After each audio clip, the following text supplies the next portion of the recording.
Hi, Sarah. How are you today? I'm good, Gavin. How are you? I'm good. How's lockdown treating you? We're in really strange times. As you can see, I'm recording this from home, but yeah, getting used to having that space at home to work. But it's also really nice because it gives me extra time rather than sitting on the bus commuting to work. I can chat with our community on LinkedIn instead. Oh, that's great. I snuck into the office today using all of my protective gear and things like that because they're busy working on the outside of my house and making too much noise. So this video wouldn't be possible. But I'm looking forward to getting home straight after this to continue working from home as well. Yeah, it's a So, blessing being able to have that opportunity to work from home and keep our courses and everything and all our students online with us too.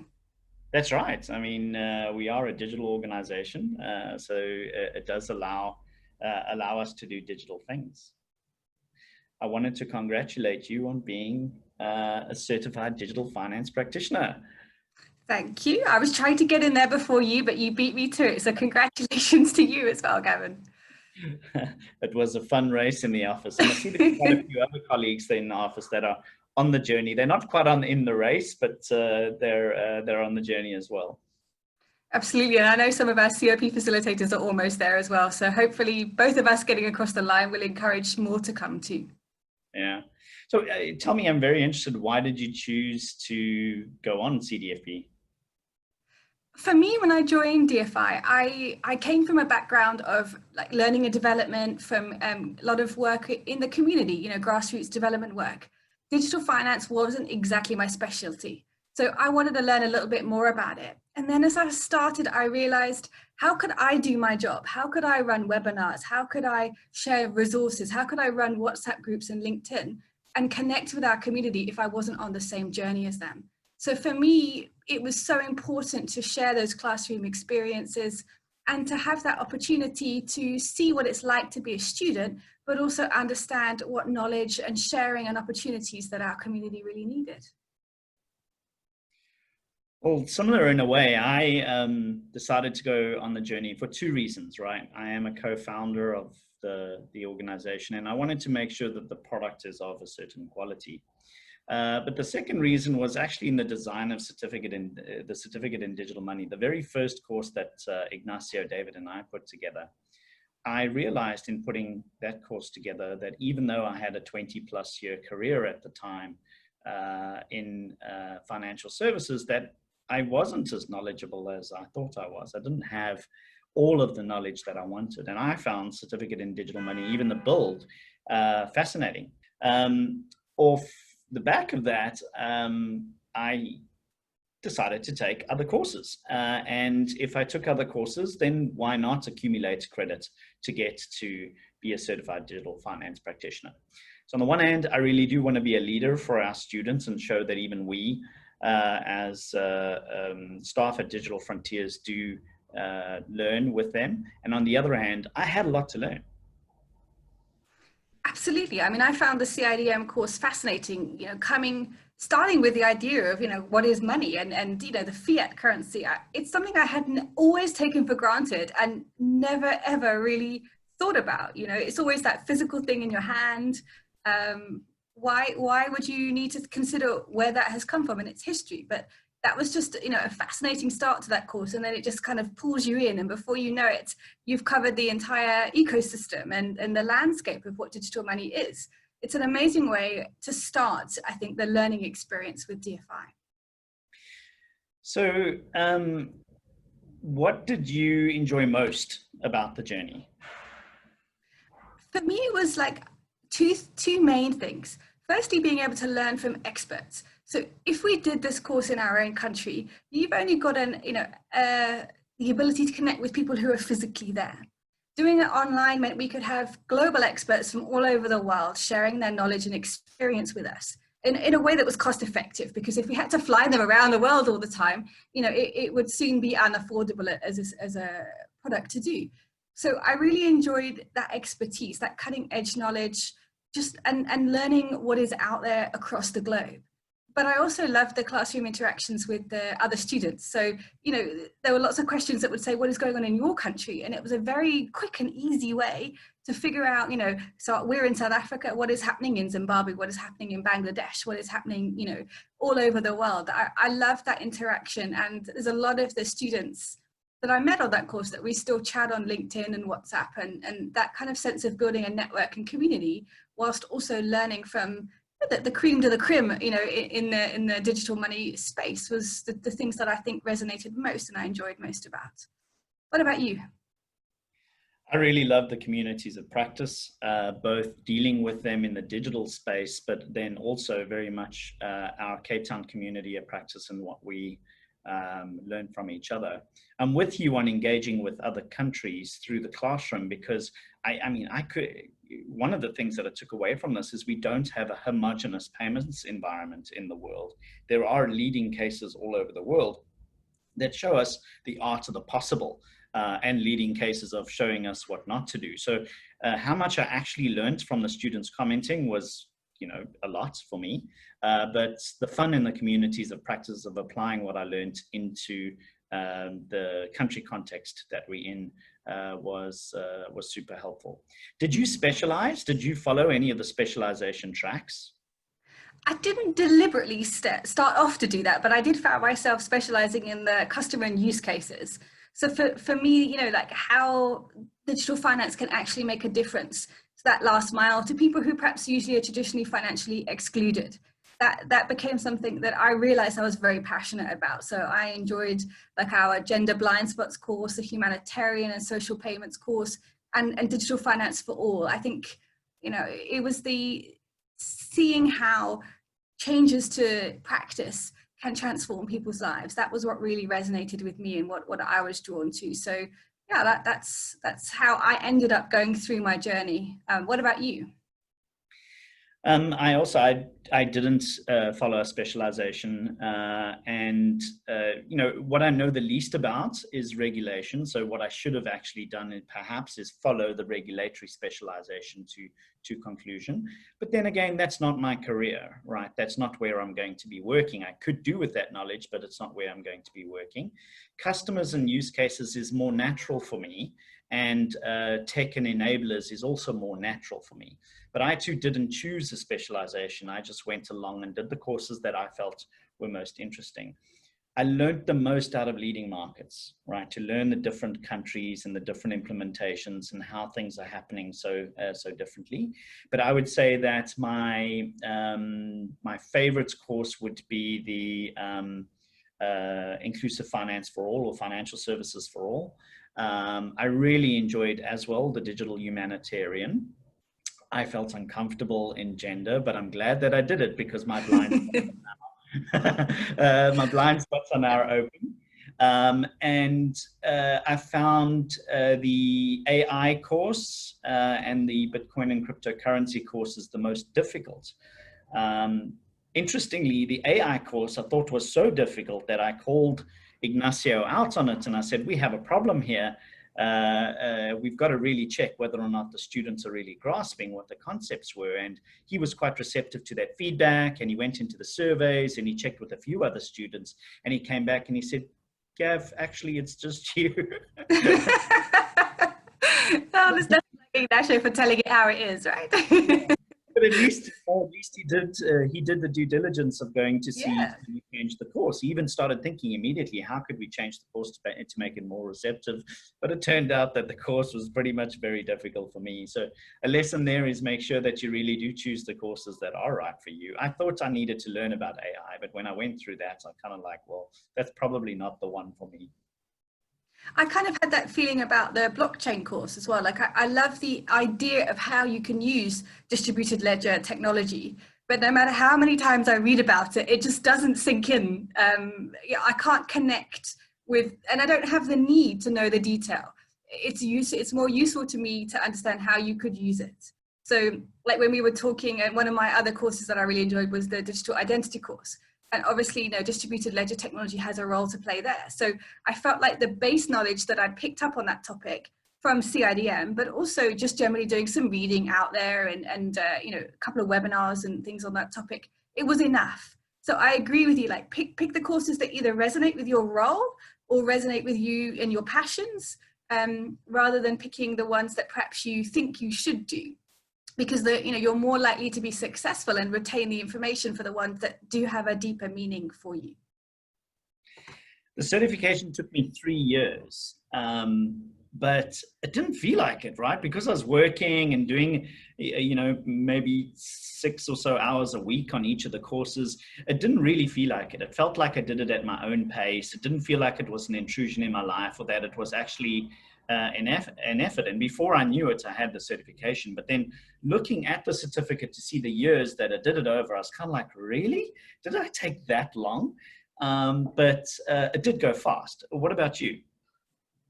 I started with DFI in 2018, and it was you actually, Gavin, who made me start on the CIDM course immediately as I joined. But I was so grateful. It was a lot to take in, new job, new people, new things to do in this new course as well. But it was actually so fundamental to really understand what I needed to do and how I needed to work. So although it was a little overwhelming, and I would say for me, being kind of new to the field, I spent a little bit longer on the CIDM course per week, just because I felt like I really needed to understand the fundamentals. I was the student that did all the extra reading and watched all the optional videos. I was the annoying one that did all of those things, but it paid off for me because it gave me such a solid knowledge for the other courses, that everything kind of just as a springboard off of that. If I hadn't have done CIDM first, I think on 1 or 2 of the courses, if that had been my first exposure, I would have perhaps found it a little bit more difficult. So, I really do think CIDM is a really great place to start if you can.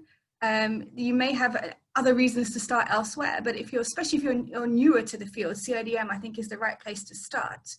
And I started 2018 and finished, so it's roughly been about 2 years for me getting through the certificate. I think I've enjoyed it so much that I just keep wanting to find out, well, what's the next course? And even now I'm like, oh, we've got some new courses coming up this year. I still want to be learning. I still want to be part of the process. Yeah. And I suppose that's the benefit of CDFPs. We give you 3 years. You can do it in 2 years, but you don't have to stop training after your certification. You can continue till the end of 3 years before you actually start thinking about having to pay for any additional training. It's one of the benefits that we have in DFI. And I think another really massive benefit, Gavin, is the fact that you can keep going back over the courses, so they don't disappear. The content doesn't go away from your dashboard. There's actually been times I know I've gone back and, trying to find that one video that would just really refresh my knowledge so that I understood the context of things a little more. And I think that's really valuable. Yeah. So how did you do your apply section? I mean, that's a big push for all students, right? Is deciding how to do their practical assignments. So being in the role that I have, the Community and Professional Development Manager, those are the key things that are really key for me. So we both have facilitated the Cape Town Community of Practice meeting, so that gave us some credits, and attending those meetings also gave us credits. But I chose to get my additional credits that I needed through running some webinars and writing some blogs. It was really enjoyable for me actually to write the blogs. I find it really, it's not for me, a blog is a shorter piece of information. So it makes you focus on the important points, trying to get your message across as quickly as you can. And it's in a conversational type style because it has to be interesting for people to read through. So I really enjoyed writing 2 or 3 blog posts that are on the DFI webpage, so people can go and look at them if they want as well. And obviously running all the DFI webinar programs, that's been super fascinating. I've met some wonderful experts. I've learned a lot on each of the webinars, and it's so enjoyable for me to see some of the same names coming back regularly to our webinars. It's really lovely to be able to share that peer learning experience with people. Right. Very similar, actually. I did a few blogs, I did webinars as well, and I facilitated communities of practice. And I found the facilitation of communities of practice the most valuable, to me, the most enjoyable. I'm not really a researcher or a writer, so my ability to do a research paper, which is one of the options that are that are in there, it would be tedious for me. It would take me way too long, etc. I'm more of an engaging with people person. But I'm glad that CDFP gives us those options, right? You can apply your knowledge in different ways. It is about peer-to-peer learning. It is about teaching others. That's what it's about, teaching others. And you can do that in a number of ways, whether it's a research paper or attending communities of practice, facilitating them, webinars, writing blogs, etc. And we have quite a few blogs now and quite a few research papers. I've been super impressed with the kind of research papers that are coming out as part of the practical side of this certification. Absolutely. We've put some of them on our knowledge bank as well, so that other people can read those papers. And I was just chatting with one of our CDFP students yesterday about how they're loving the idea of doing the peer review. So before we give the credits out for the papers, the papers are peer reviewed. And this one student was saying how she really loves being able to use her thoroughness, to be able to give really good feedback. And also it helps her, she loves to be able to maintain the standards. So this is not okay. This is what we're aiming for in order to get your CDFP credits from your paper. But able to give feedback to that student to help them improve and learn and develop their skills in writing research papers. So it's such a lovely way that, it's not about just taking in knowledge, but actually about sharing that knowledge and that ideas and thoughts with the community makes that part of the qualification. I really enjoy that aspect of it. Right. So tell me, where to from here? We are both now certified digital finance practitioners. For me, maybe it's another layer of certification to a 30-year career. Don't tell anyone how old I am. Another 30-year financial services career. For you, you didn't come from the financial services sector. What does the CDFP unlock for you in your career going forward? I mean, I think it broadens the ability. So before I was at DFI, I worked on a couple of grassroots community development projects with preschool teachers, and we used to pay them in cash, and I didn't know any different at that time. But now, if I did change jobs or go back to doing that kind of thing, I feel like I would be able to apply a digital finance layer, financial inclusion lens on any future projects that I may get involved in. And I think that's really important, because the more you just expanding your knowledge generally means that you can go about whatever job it is that you take on in a much more broad way.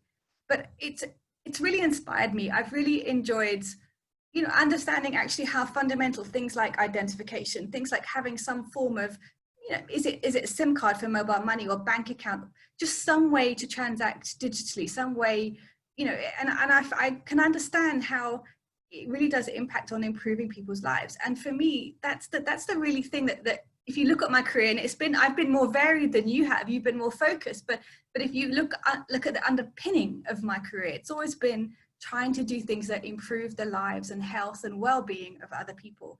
So this is an extra layer for me of my knowledge and understanding. And I think I'm sold. I think I'm sold of working in digital finance and financial inclusion for the foreseeable future. So it has changed my career path. And I've also met some amazing people. I love running our league. I love running our communities of practice. I feel like I have a professional network, but also a whole bunch of friends as well in the space that just brings different thoughts, ideas, viewpoints. It widens my view on the globe. I now have friends in Bangladesh, friends in Pakistan, which I never had before. So it's been an amazing journey, and I've really, I don't know where next. DFI is my home for now, and I'm really loving what I do. But I know that the next steps, I definitely will be using the knowledge and the things that I've kind of taken on board really from this course. What about you? I mean, you've been in finance for so long. You're the CEO. You didn't really even need to do the qualification. You kind of, get it by default. What did you think? What has it added to you? Yeah, it's broadened my knowledge in this space. I think I realized that I was quite specialist and focused. It's also broadened my toolbox of things that I could draw on to continue with my obsession with financial inclusion, right? And it's made me realize that there are other models, other markets, other technologies, other mechanisms, and other challenges that need resolving in this space. But what you're saying resonates so well with me, because we set out to establish a new profession. And Sarah, you can be a financial inclusion professional now. You have the certificate to prove so. You can talk amongst a set of peers. The more you engage in things like the league and amongst your peers, the bigger your individual brand is going to be. So, you know, a lot of what we're doing is about inclusive finance, but the real reason why we're doing this is that we can create a league of professionals around the world that have access to this knowledge and these tools, etc., that they can apply in their everyday careers. So career progression is at the heart of CDFP. Loading it onto your LinkedIn profile, putting it into your CV, talking about it as something that you've achieved, because it's 2 to 3 years, right? It is something that you've achieved, and it's such a broad. Yeah. A broad set of subjects. So, you know, it is all about creating a professional and a profession, and it is all about career mobility. So I'm wondering, you know, we have options when we do load things into our CVs and into LinkedIn. How are you going to talk about your CDFP journey in LinkedIn? So for me, in my role right now, the thing I want people to connect to is that I am part of DFI. That, you know, my role is really, I see it as like for them, that, you know, I'm trying to provide as many opportunities to continue with the learning with us, to access information, to keep sharing with each other. So my connection is very strongly as part of a community. I want people to associate me and DFI and this whole learning and peer experience with me. So I think I'm going to take that approach to, you know, to wanting to put it out there, not necessarily as saying I've built up my career, because that's not where I am right now. I'm super comfortable and happy where I am. What I want to put it out there for is, hey, you know, I'm one of you. Come and join my network. Come and interact with me and be part of me, with me. And, you know, as a team, we can start to really grow this profession, share the resources that we need and share experiences. And, you know, why replicate, you know, duplicate what's happening out there when there's actually people that you can learn from. And that's the kind of tone and the reason why I want to share my success with everybody and encourage those, you know, some of you guys are, you know, 80, 90 credits, you're nearly there, come across the line and, you know, be part of the community with people like us. Yeah, and it's a real exclusive community too. Similarly, I am going to load the certification on LinkedIn and have it as part of my profile. I am going to reference the Tufts University, the Fletcher School at Tufts University, link to it, because it is about creating a profession and a career, and our students are completely welcome to do that. So yeah, I'm going to raise it up a bit. And of course, it's part of marketing for Digital Frontiers that even the CEO, you know, went through this process. For the students that are watching this, just so that you know, Sarah and I or any DFI colleague gets no complimentary credit for anything that we do. We have to. I'm sure the coaches are even tougher on us than others, right? Every course just the way that you do it.